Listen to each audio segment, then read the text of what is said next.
所以咧根據聖經講嘅即係有啲嘢咧例如呢個天國嘅來臨咧，就係作為道成肉身嘅耶穌如果係以人嘅身份嘅話咧，佢都係唔知道嘅。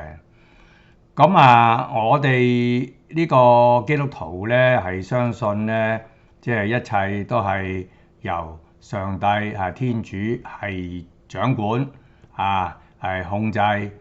同埋安排嘅咁啊。咁呢啲咁嘅安排咧，我又唔知道耶穌如果係以人嘅身份去知唔知道啦。不過咧，如果作為人咧，似乎佢就應該係唔知道嘅，即係點樣安排啊？咁所以連佢點安排咧，你都未必知道啦。咁你又知唔知道呢個上帝天主咧又會唔會到時又會改變下佢呢個安排咧？咁所以話咧就係，如果我哋係將呢個啟示錄裏邊所講嘅呢個係末世嘅又一定會發生嘅事咧當為係